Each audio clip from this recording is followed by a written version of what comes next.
Hi guys, eu sou a Angela Neves e aqui no meu canal você vai saber tudo sobre a cultura americana, dicas de inglês e muito mais.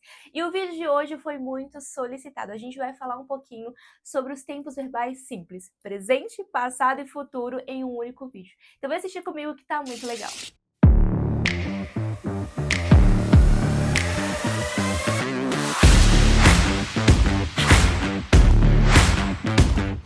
Hoje eu vou te ensinar as 3 conjugações mais importantes do inglês e acredite em mim, com esse conteúdo você vai conseguir falar sobre praticamente tudo. Aquele inglês simples, mas que consegue se virar em qualquer situação? Pois é nesse vídeo que você vai desenrolar o seu inglês.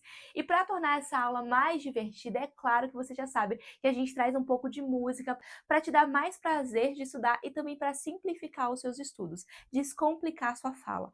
E a música que a gente escolheu da vez para começar a trabalhar aí o presente simples é a música do Harry Styles, Adore You. Bom, essa música traz várias palavras no presente simples, como walk, get e love. Mas a gente não vai focar em toda a tradução dela para que esse vídeo não fique gigante, a gente vai focar simplesmente em partes de estruturas que realmente nos interessam, como é o caso do You don't have to say you love me. You don't have to say nothing. You don't have to say you are mine. É esse trechinho aqui que a gente vai focar, que tem a estrutura na negativa e é por ela que a gente vai começar, tudo bem? Sempre que você for montar uma estrutura na negativa, não basta você simplesmente colocar o not, como muita gente pensa. Quando a gente está falando de presente, você conta com os auxiliares que a gente chama de do e does. Sim, você tem duas opções. E quando você deve usar um e quando você pode usar o outro? Basicamente, você vai usar o do para I, you, we e they, enquanto você vai usar o does para he, she e it. Podemos dizer que esse trio aqui, eles gostam de aparecer, de chamar atenção, então eles têm que ter algo diferente neles sempre. É um trio que vai sempre chamar atenção e vai dar trabalho, tá? Então eles colocam esse Szinho aí, transforma o do em does, para chamar atenção mesmo, tá? Mas é a mesma coisa, ele está representando que essa frase está negativa e que ela está no presente. Por isso que a frase está assim, ó, you don't have to say you love me.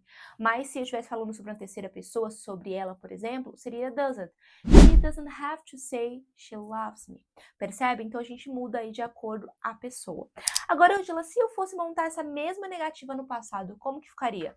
Muito simples. Você usaria o did mais o not, ou de forma abreviada, o didn't, para todas as pessoas. Então, nesse caso do passado, você não precisa se preocupar com as conjugações, vai ficar didn't para todo mundo. Então, essa mesma frase ficaria da seguinte forma: You didn't have to say you love me. Você não precisava dizer que você me ama. Se fosse futuro, como que fica? O futuro tem a mesma pegada do passado, tá? Ao invés de você usar o didn't, você vai usar o will not, ou de forma abreviada a gente chama de won't, tá? Essa forma splash que eu gosto de brincar. Então ficaria assim, ó. You won't have to say you love me. Você não terá que dizer que você me ama. Percebe que simples? Você pode trocar esse have por qualquer verbo, né? Então, se é presente, é you don't like. Se é passado, you didn't like. Se é futuro, you won't like. Então, você vai brincando e com essa estrutura que você consegue montar milhares de frases na negativa, no presente, no passado e no futuro. É muito simples, não é mesmo? Agora, a gente vai aprender nessa mesma pegada, só que agora frases na interrogativa. Como que faz? Como que fica, Ângela? Bom, você já deve ter aprendido em outros conteúdos que quando a gente vai fazer uma pergunta, a gente precisa colocar alguma coisa na frente. Quando tem o verbo to be, ele vem para frente fazendo a troca. Mas nesse caso, a gente não tem verbo to be. O que a gente faz? A gente tem esses auxiliares, que é o mesmo aqui, o did, o will, o do, depende do tempo verbal, tá? Então, é eles que vão vir para frente. Então, começando aqui com o presente, se você quer montar uma frase ou essa frase, transformar ela em uma pergunta, você vai trazer o do ou does para frente. Então, essa frase ficaria assim, ó. Do you have to say you love me? Você tem que dizer que você me ama? Ou se é uma terceira pessoa, does he have to say he loves me? A mesma coisa, ele tem que dizer que me ama. A gente coloca na mesma ordem do português, o do e o does não tem uma tradução literal para o português, ele está aí representando que a sua pergunta está no presente. Se ela fosse no passado, o que a gente faria? A gente colocaria o did ao invés do e do does, tá? A mesma coisa. Did you have to say you love me? Você tem que dizer que você me ama? Mesma ideia, mesma coisa. Se fosse futuro, o que você faria? O will que vem pra frente. Will you have to say you love me? Você terá que dizer que você me ama? Percebe que simples? A gente tem o auxiliar que conjuga o verbo, então não é o verbo que vai mudar ali nas estruturas, é o auxiliar que vai fazer essa alteração, beleza? Agora, Ângela, se eu fosse fazer, por exemplo, uma afirmativa, né, que vocês devem estar se perguntando. Eu deixei essa afirmativa por último porque a afirmativa ela é um pouco diferente do que a gente está habituada. Normalmente não tem esses auxiliares, então a gente precisa de uma conjugação diferente. Vamos ver como que fica. Bom, eu quero focar na seguinte frase: I get so lost inside my eyes. Vamos pegar esse primeiro trecho aqui da frase, I get so lost. Começando com frases na afirmativa, essa frase aqui ela já está, tá bom? Na afirmativa. Por quê? Para você fazer uma conjugação de um verbo na afirmativa, você só precisa tirar o to dele, que ele vem no infinitivo, né? No português, os verbos no infinitivo são aqueles verbos que terminam com AR no final. Trabalhar, cantar, sonhar. Já no inglês, para representar que ele tá sem conjugação no infinitivo, ele vem com esse to. A gente tira, então, é o verbo to get, que é o verbo obter, ele fica só I get. Percebe? Então, ele já está conjugado. I get so lost inside, beleza? Bom, só que tem uma questão aqui. Lembra que eu falei para vocês que o he, o she, o it, eles gostam de chamar atenção? Como não tem um auxiliar aqui para ele colocar o S e se destacar, ele faz isso com o próprio verbo original. Então, olha só, quando você estiver conjugando o verbo na terceira pessoa, você vai precisar acrescentar o S a este verbo. Então, se eu estivesse falando que ele, né, fica tão perdido dentro de si, que é a ideia da frase, eu falaria da seguinte forma em inglês: He gets so lost inside. She gets so lost inside. It gets so lost inside. Isso serve para qualquer verbo que você fizer a conjugação. He works, he studies, he loves, he lives. Você coloca o S ao verbo para deixar ele ali na conjugação correta, tá bom? Agora você deve estar se perguntando, Angela, mas eu não poderia usar o próprio auxiliar nas afirmativas? Bom, quando a gente está falando de passado e de presente, nós usamos os auxiliares nas afirmativas quando você precisa apenas dar uma ênfase. Por exemplo, pensa comigo na seguinte situação. Eu tô aqui com alguém, eu sinto que essa pessoa não gosta de mim, eu falo pra ela, You don't like me, right? E aí ela fala, I do like you.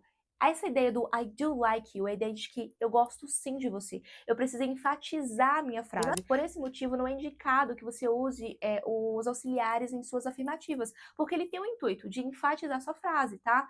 Oh, she does like you. Ela gosta sim de você. Então, às vezes, você não precisa dessa ênfase, tá bom?